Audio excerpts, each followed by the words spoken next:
Estamos de volta com o programa. Temos aqui a presença do Dr. Luiz Conte, professor, né? Professor de Direito nas universidades aqui em Criciúma, tanto na ISUCRE como na Unesc. Né?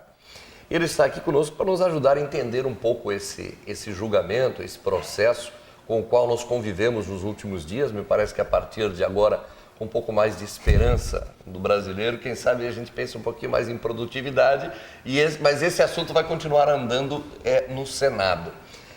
Esse é um julgamento político no Senado, mas o aspecto jurídico dele, constitucional, do impeachment, eu queria que o senhor nos chamasse a atenção, principalmente ao que, em especial, nós precisamos prestar atenção nesse momento. Bom, acho que já virou meio rotina no nosso cotidiano político falar sobre impeachment, né?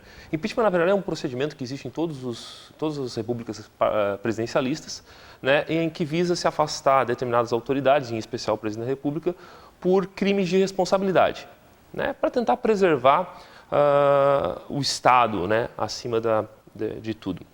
Bom, por essas circunstâncias, então, de ser um procedimento político que visa afastar um presidente da República, né, ele é sempre tido como um processo de cunho político, né? Quem faz o julgamento é sempre o Senado Federal. No entanto, isso tem uma série de decisões do Supremo Tribunal Federal reconhecendo isso, ele tem sim um aspecto jurídico muito forte. Por quê? Porque a Constituição, ela prevê que ele deve seguir um rito legal, que é uma lei que é de 1950, que é a Lei 1079. Então, a partir disso, a gente tem, vamos dizer, um procedimento que ele é misto. Ele é meio político e meio jurídico. Jurídico, porque segue regras jurídicas, então não é um vale-tudo, não é de acordo com a vontade do Renan Calheiros ou do Eduardo Cunha, mas, ao mesmo tempo, quem decide, quem vai dar a última palavra no processo de impeachment é o Senado Federal, que é o juiz natural para julgar o presidente da República, nesse caso de crime de responsabilidade. Por isso, por essa questão jurídica, que nós tivemos algumas tentativas, inclusive, da presidente Dilma, de recorrer ao Supremo, né, em meio a esse processo. Perfeito. Né? O Supremo Tribunal Federal, diversas vezes, especialmente quando foi da jurisprudência do Collor de Mello, né, do afastamento do Collor de Mello, acabou se criando uma jurisprudência no sentido de que se permite a intervenção judicial para se regular o processo.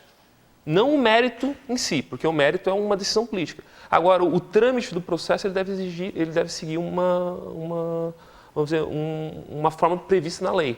Por isso que, eventualmente, ingressa-se com mandado de segurança para tentar, né, dizer, não foi observado determinado dispositivo legal ou foi interpretado de forma equivocada determinado dispositivo legal. Pois a presença do presidente do Supremo agora no Senado, no julgamento, por exemplo, esse julgamento... Aliás, eu vou antes, vamos ver antes a fala do Renan. Eu acredito que o presidente do Senado que conduziu o julgamento dessa madrugada de ontem e da madrugada de hoje. Gostaria de comunicar que, em face da decisão do plenário do Senado Federal, está convocada a reunião da mesa do Senado Federal para amanhã, às 16 horas, a qual comparecerá o excelentíssimo senhor presidente do Supremo Tribunal Federal, hoje, mais tarde, às 16 horas, melhor dizendo, para assumir a presidência do Senado Federal para os fins do processo de impedimento por crime de responsabilidade da senhora presidente da República. Aí o presidente Renan entrega o processo para o presidente do Supremo. Exatamente. Como é que a gente entende essa... A partir de agora, a gente vai ter duas situações. Enquanto se tratar do processo legislativo normal, né, o presidente do Senado é o responsável, então, pelo Senado Federal.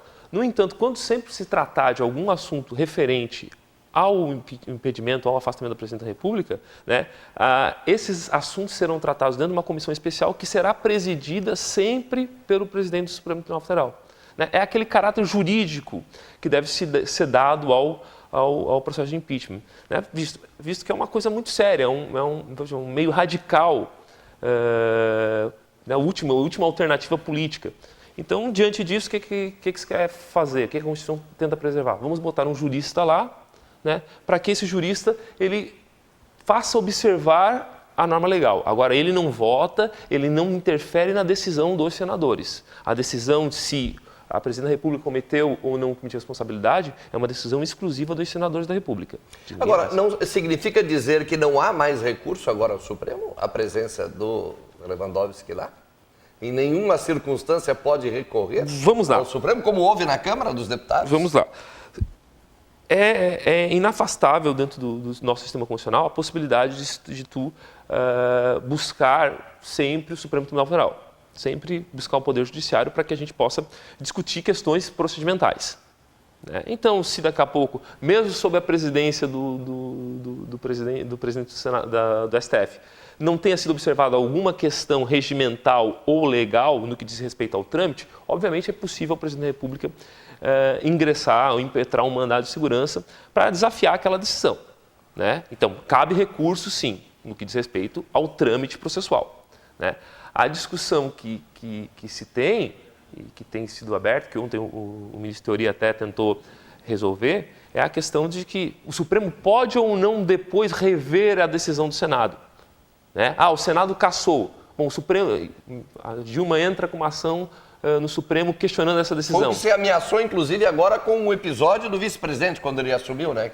Ele anulou também, se tentou recorrer, devolver ao Supremo. Exatamente. Né? Eu acho que aí é que é a questão. Hoje é o nosso nó górdio ainda. A gente não sabe como pode resolver essa situação. Né? A princípio, a última palavra tem que ser do Senado Federal. Mas nós vivemos num sistema jurisdicional em que o Supremo, às vezes, atrai para si competências que não deveria atrair. E aí tem um risco, porque a gente já ouviu o ministro Lewandowski, o ministro Marco Aurélio, dizendo que é possível uma intervenção do Supremo. Pois é, nós temos aí, o senhor citou aí o Marco Aurélio, por exemplo, que é a caixa de surpresas desse Supremo Tribunal Federal, principalmente ele, né? E uma outra questão, só para encerrar, que é a questão do prazo, né? As pessoas têm falado muito sobre 180 dias. Não são necessariamente 180 dias, são até 180 dias. Precisa ser obedecido aí o rito, aliás, do julgamento. Né? Nós podemos, no caso do Collor, acho que foram 90 dias, se não me falha a memória. O que acontece? Os 180 dias é o tempo que ela fica afastada. O limite, que ela fica afastada. Pode ser que lá no final, ainda o Senado não tenha terminado o julgamento, e daí, ao final dos 180 dias, ela volta a presidir a República, né, com o Senado ainda podendo julgar ela e cassando ela.